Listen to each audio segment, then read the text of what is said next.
Hola amigos, ¿qué tal? Bienvenidos. Este es RNN Online. Como siempre, ustedes saben que nunca estoy sola. Cada encuentro lo hago acompañado de diferentes personalidades. Y en esta oportunidad vamos a hablar de drogas. ¿Qué tal el asunto de la adicción en la República Dominicana? Y para ello tenemos como invitado al director de Casa Abierta, Radamés de la Rosa. Bienvenido a RNN Online. Un gusto estar contigo, María. Radamés, tenemos que empezar hablando del organismo. Eh, hasta el momento, ¿cuántas personas reciben asistencia de Casa Abierta y cómo hasta el momento se ha mantenido la institución en medio de la pandemia del COVID-19? Ya, fíjate, lo primero que debería decirte es que muchas personas piensan que Casa Abierta es un centro de tratamiento residencial, parecido a otro que existe en el país, pero no somos un centro de tratamiento residencial. Tenemos dos grandes áreas de trabajo. La primera, la más importante para nosotros, es el área preventiva, donde trabajamos en las comunidades, con la familia, con los grupos organizados, con los educadores, ayudando a fortalecer a los jóvenes en habilidades para la vida, habilidades sociales, autoestima, capacitaciones para la vida. O sea, ayudamos a que la gente tenga herramientas para enfrentarse a la vida, y por eso ese programa es para nosotros el más importante. El segundo, que no es que sea menos importante, pero es la segunda área, el área de psicología. En esa área tenemos un programa amplio de trabajo. En el área de psicología trabajamos con niños y niñas, con familia, en programas educativos y de formación. Por ejemplo, tenemos una ludoteca, que es un programa novedoso en República Dominicana, que es un espacio donde los niños y las niñas van a jugar libremente. Pero también allí tenemos a una psicóloga, dos psicólogas y una educadora que los acompañan, y entonces, además de que van a jugar, aprovechamos para darle formación y para trabajar con la familia de esos niños. Ese es el caso del trabajo comunitario desde el área de psicología. Y el tema que me pregunta, el área de psicología para el tema de tratamiento a personas que tienen una demanda de atención por problemas de droga, es un programa ambulatorio. Es un programa donde la gente que va todavía tiene un nivel de participación con su familia, de trabajo, de estudio. No está en la calle todavía, no es un adicto o adicta que ya perdió el contacto con su realidad. Es la etapa donde todavía la persona puede ir a tratamiento ambulatorio. Van a una entrevista con el psicólogo o la psicóloga, y de ahí se arma un programa de atención que involucra a la familia, involucra a la persona más cercana a ese ser humano, e involucra también trabajo en terapia de grupo, terapia de familia. Es decir, es un programa que coordina todo su accionar con el entorno del paciente o de la paciente que va a pedir asistencia. En estos tiempos de pandemia, la organización, como todas, hemos tenido que adaptarnos a la realidad.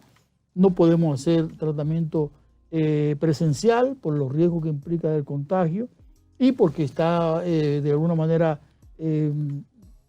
organizado así por el Ministerio de Salud Pública, el tema del distanciamiento físico, las medidas que hay que tomar en cuenta para ello. Entonces estamos trabajando de manera novedosa a través de medios digitales. Estamos trabajando por videollamada, estamos trabajando por plataformas como el Zoom, y hemos tenido una experiencia fabulosa porque mucha gente que antes no iba al tratamiento porque se sentían un poco intimidados con los psicólogos, ahora lo hacen desde su casa por una videollamada, y ha sido muy, muy interesante. Tenemos un promedio de unas 30 a 35 personas en tratamiento por uso de sustancias, que algunos habían salido ya del programa y en esta época de detenciones han regresado, han pedido su reingreso, porque necesitan estar acompañados de alguien en épocas como esta tan complejas. ¿Qué tan difícil ha sido la canalización de los recursos para ayudar a estas personas? Siempre ha sido el talón de Aquiles de las entidades sociales, es el tema de los recursos.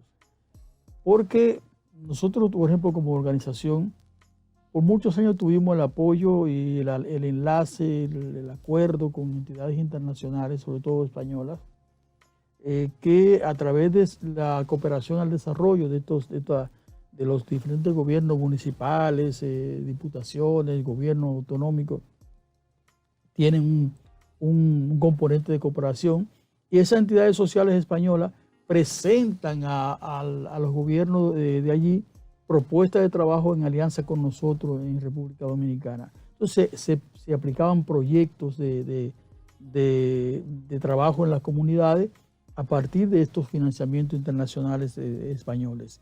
¿Qué pasa? Que la crisis vino, la crisis española de hace varios años ya, se cayó toda la cooperación al desarrollo y los programas nuestros casi todos tuvimos que reducirlos y algunos desaparecieron. Por ejemplo, un programa que teníamos que implicaba que los jóvenes pudieran capacitarse en un área determinada y presentar una propuesta de trabajo para que sea financiada y poder ellos tener su propia pequeña empresa. Ese programa desapareció porque no tenemos recursos para ello.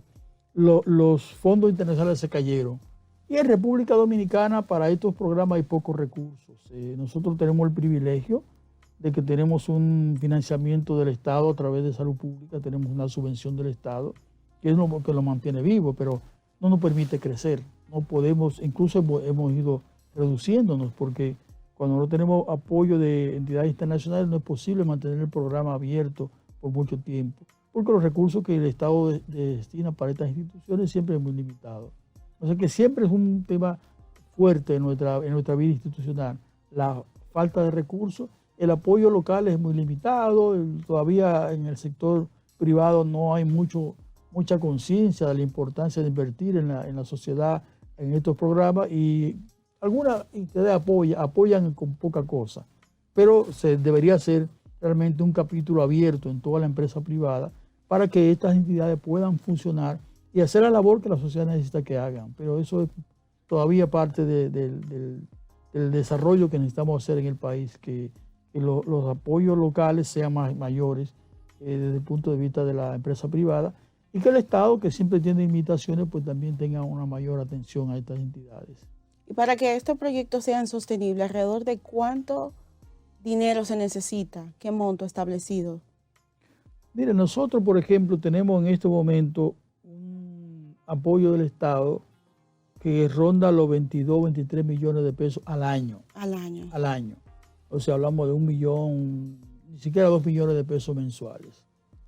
Nosotros, por ejemplo, en época en que tuvimos esos proyectos, teníamos, digamos que casi el doble o más del doble de ese dinero para trabajar en comunidad. Trabajábamos en San Francisco de Macorís, como seguimos haciéndolo, en Santiago, pero también trabajábamos en El Ceibo, en Higüey, en muchas comunidades trabajábamos, incluso en Santo Domingo, trabajábamos en Guaricano, trabajábamos en Simón Bolívar, que ahí seguimos trabajando, y en otras comunidades, porque teníamos recursos para eso.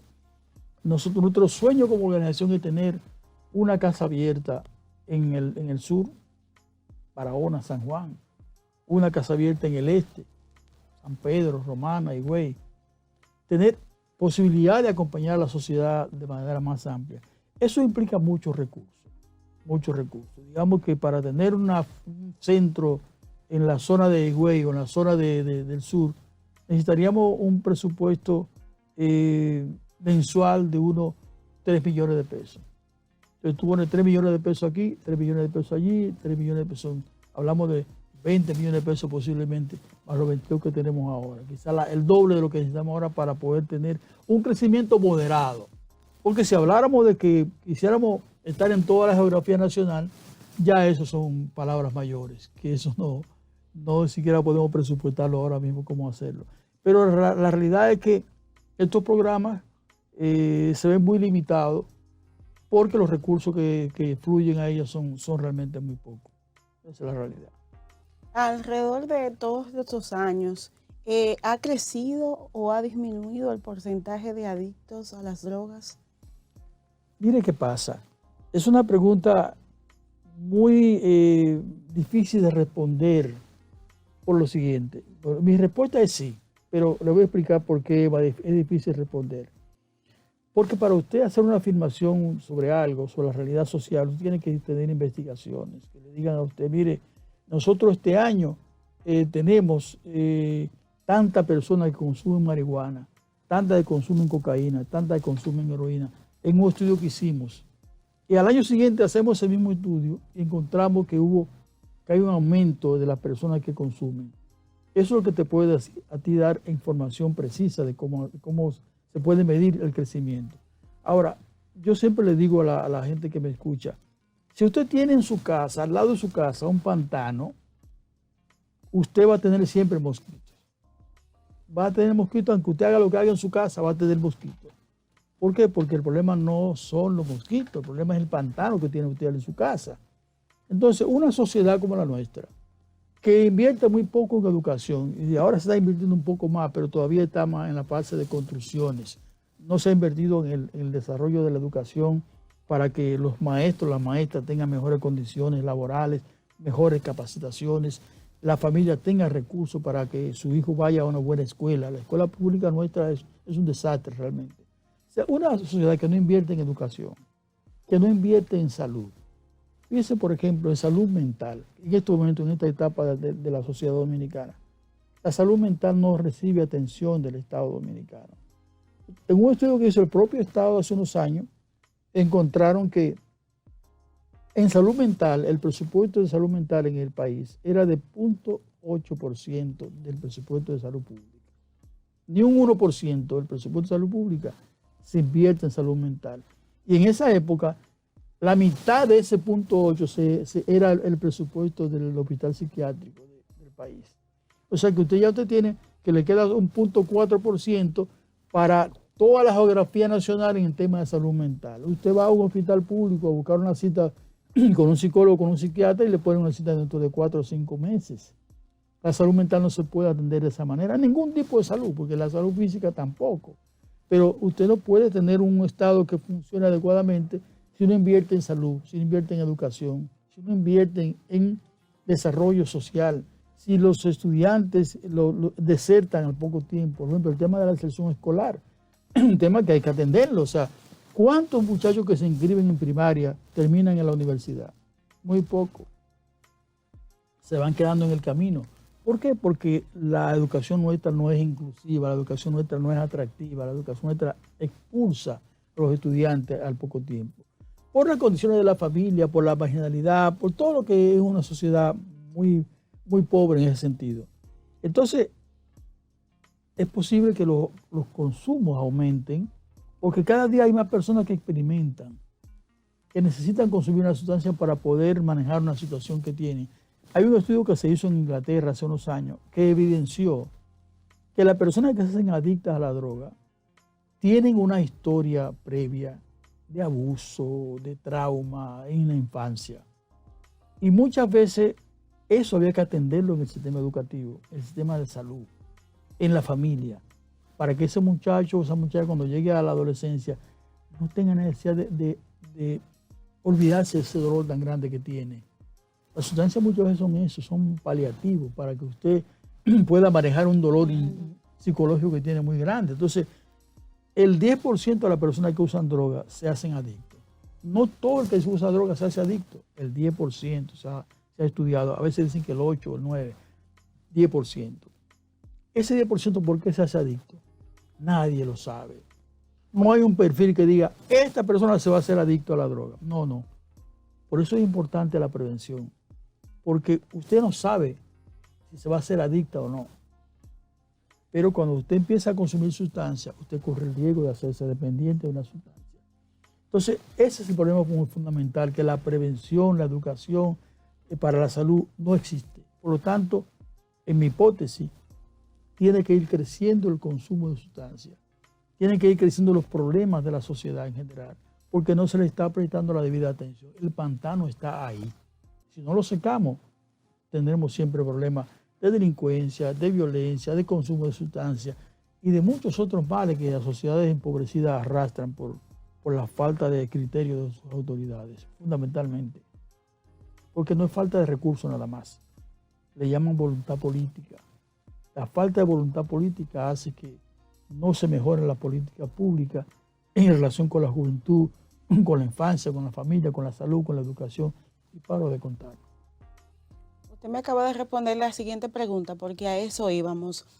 Nos interesaría saber mucho cómo usted califica el trabajo que se está haciendo directamente las autoridades de la DNCD. ¿Cómo califica usted la reciente eliminación del ICAM? Mire, cuando se creó el DICAN, nosotros fuimos a conversar con la persona que estaba en la presidencia del Consejo de Drogas en ese momento y con el que estaba en la dirección de control en ese momento. Y le dije, señores, ¿qué es esto? Y me dijeron los dos, eso es ilegal. Eso no puede ser. Claro, ellos no lo pueden decir públicamente. Pero desde esa época sabía que era un organismo ilegal. ¿Por qué? Porque la ley de droga, la 5088, cuando se creó, dice, en uno de sus artículos, dice claramente, el Departamento de Narcóticos de la Policía Nacional, que era el que hacía la labor de represión contra la droga en el país, se integra a la Dirección Nacional de Control de Drogas. O sea, no existe ese departamento. Y de repente, por resolución del Consejo Policial, se crea la DICAN. Obviamente un disparate. No tenía sentido de existir. Pero después de todo también hubo grandes escándalos de corrupción allí dentro, que yo no sé por qué no lo hicieron desaparecer antes.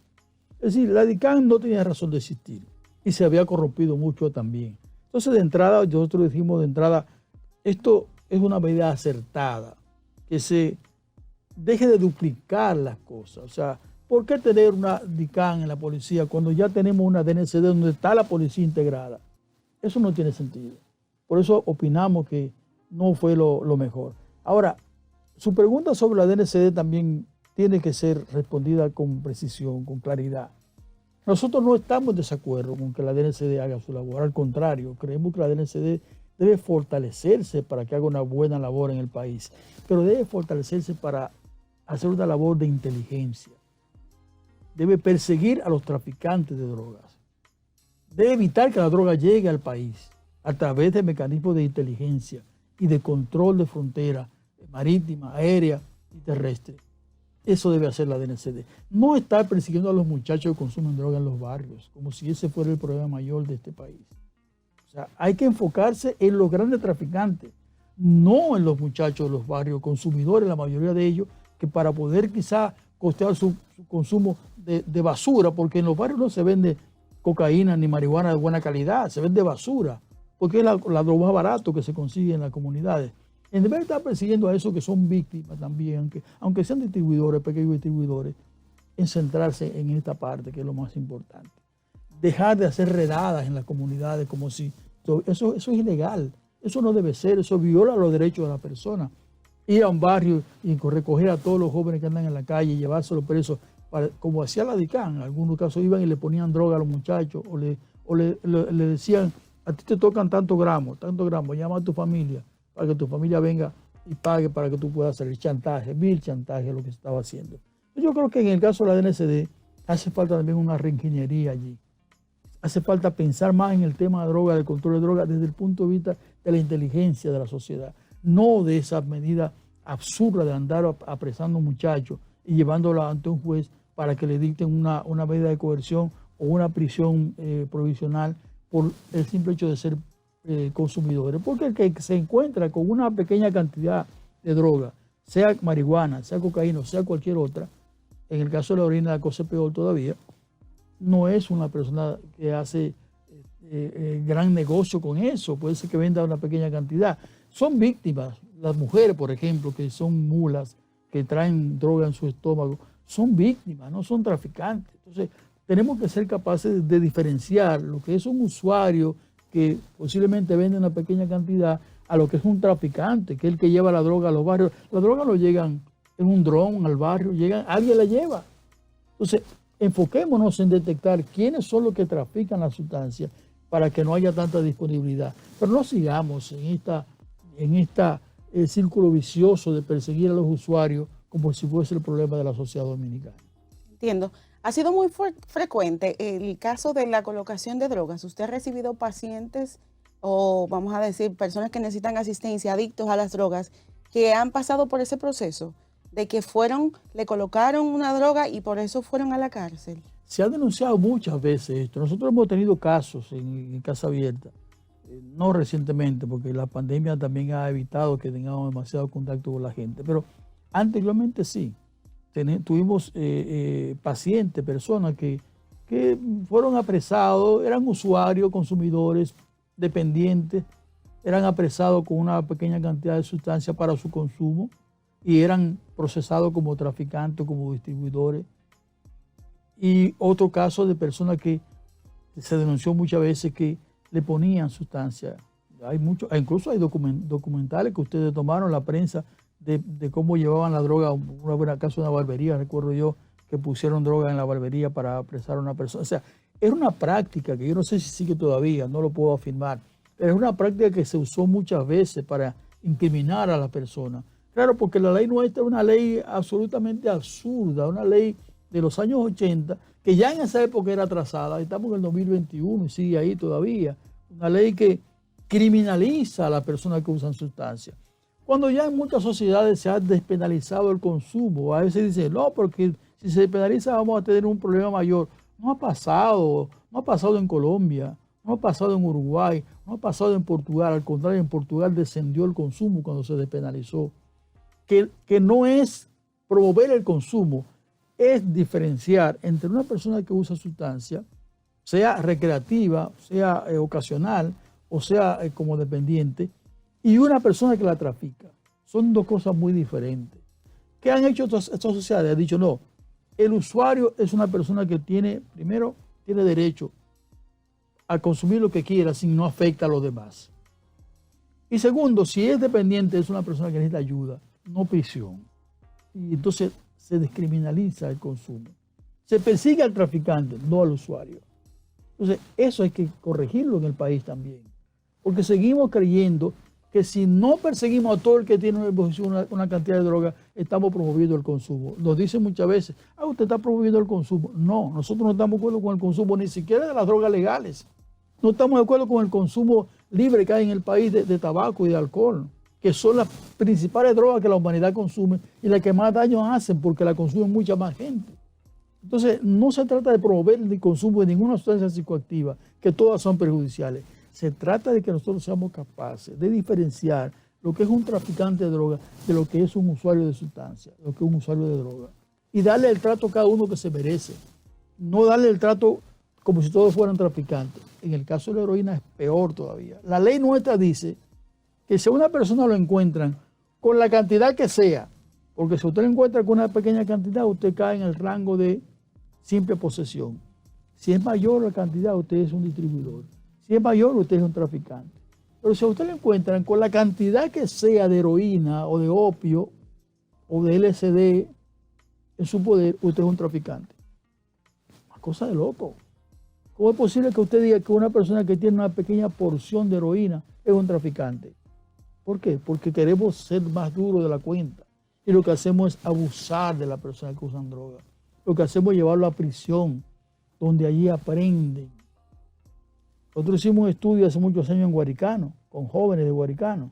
Lo hizo la antropóloga Tajira Vargas, por encargo nuestro.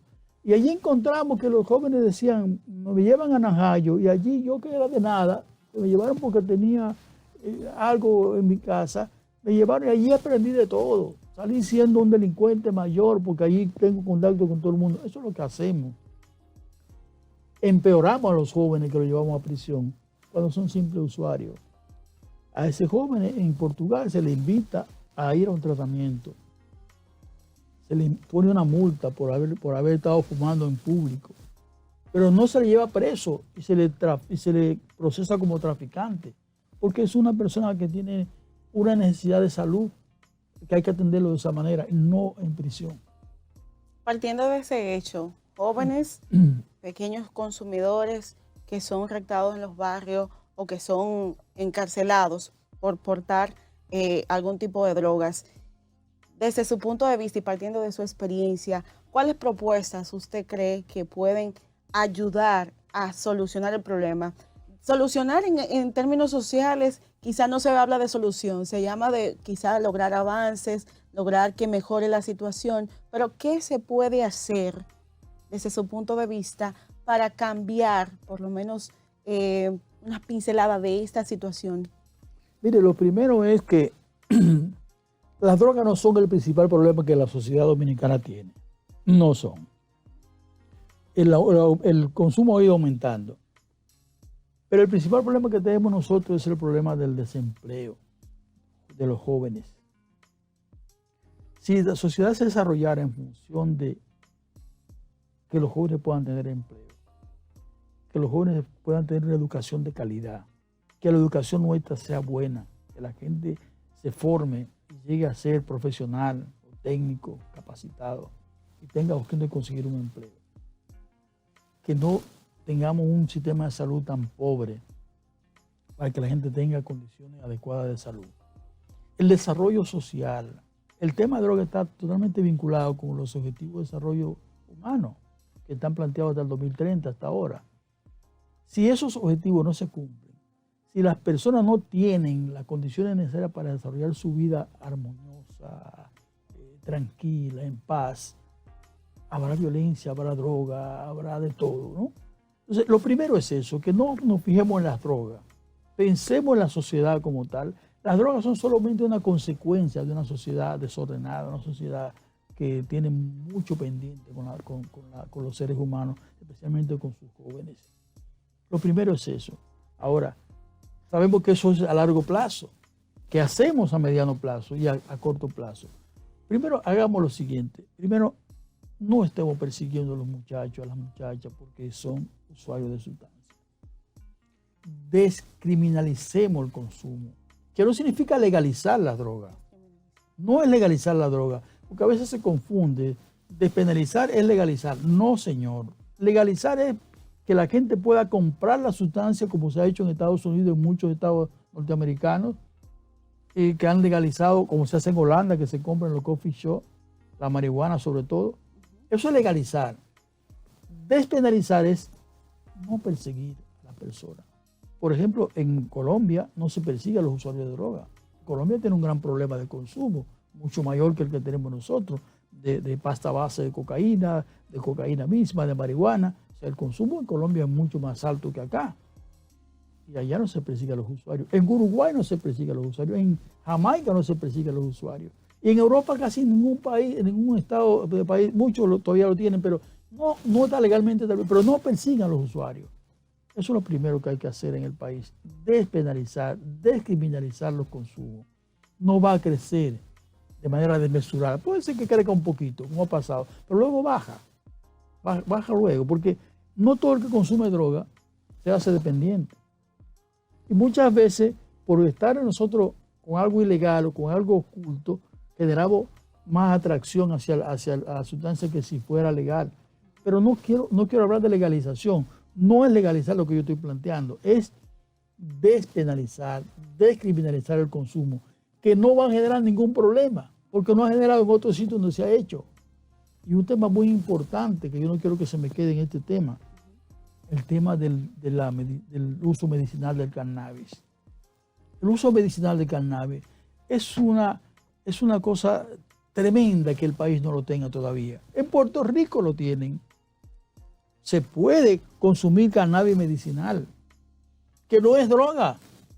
Es droga para la salud, pero no es psicoactiva. O sea, el cannabis tiene el THC o el delta tetrahidrocannabinol, que es lo que afecta al cerebro, que es lo que se usa recreativamente o como problema de dependencia. Pero el CBD, que es una sustancia que está también en el cannabis, no tiene efecto psicoactivo, pero es excelente para tratar los dolores del cáncer terminal, para tratar el mal de Parkinson, para tratar la epilepsia refractaria, o sea, las convulsiones que le dan a los niños. O sea, es un medicamento que debe estar en el país para ayudar a la farmacopea nacional a que funcione. Pero como es de marihuana, no se permite. Fíjense cómo estamos tan atrasados, que ni siquiera el cannabis medicinal lo podemos utilizar en el país. ¿Cuántas personas verían su salud mejorada? El mal de Parkinson, por ejemplo, que genera la falta de control, los temblores que desaparecen cuando se usa el medicamento. Ese niño que se pasa toda la vida convulsionando y cuando le dan el medicamento deja de convulsionar y puede ir a la escuela, tiene una vida normal. Todos esos temas tienen que ver con la manera como estamos enfocados el tema de droga en el país. Una manera básicamente represiva. Cambiar la mirada implica eso, estudiar las experiencias de otras sociedades, qué ha ocurrido allí, por qué han mejorado las condiciones, por qué hay menos personas presas, por qué hay menos violencia asociada al consumo de drogas, porque han despenalizado, porque ya los muchachos no tienen que ir a un punto de droga a comprar la sustancia, sino que hay un lugar donde la pueden conseguir de manera adecuada, en el caso de Uruguay, por ejemplo, en el caso de Holanda. Quizá aquí falta un poco de tiempo para que lleguemos a eso, a tener un espacio pero por lo menos el no perseguirlo es importante. Porque la policía también va a poder dedicarse a otra cosa.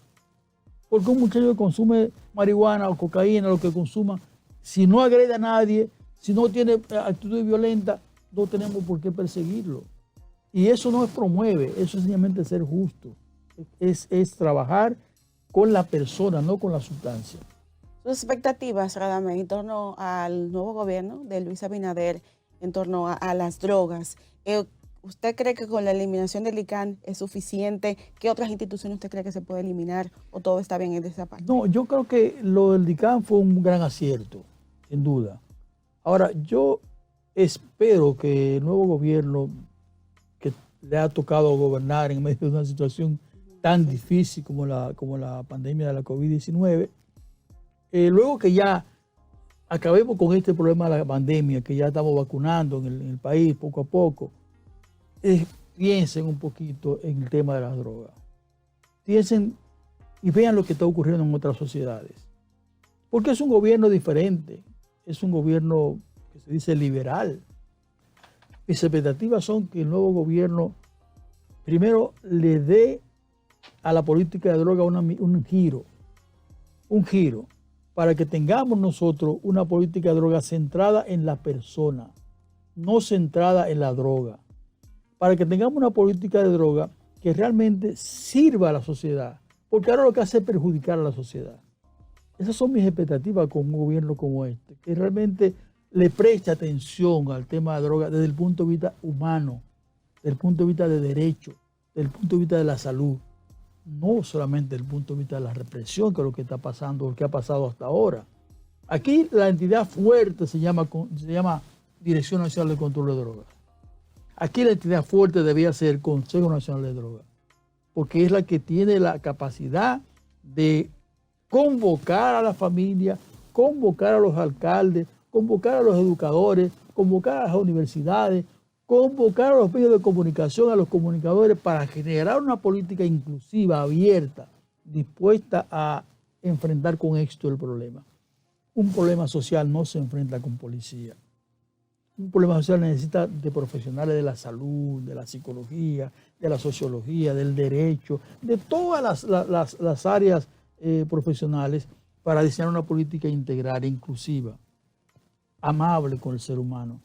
No una política represiva como la que tenemos ahora. Esas son mis expectativas. Radamés, ya una última pregunta para finalizar.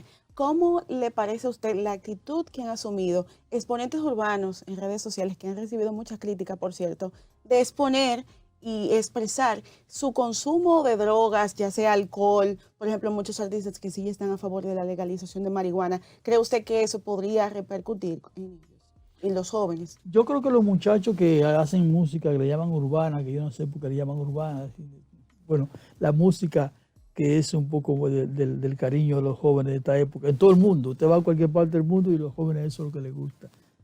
Podían hacer un gran servicio a la sociedad si ellos indujeran a los jóvenes a divertirse sanamente, si sus letras fueran letras más amables con la mujer, por ejemplo, con el entorno.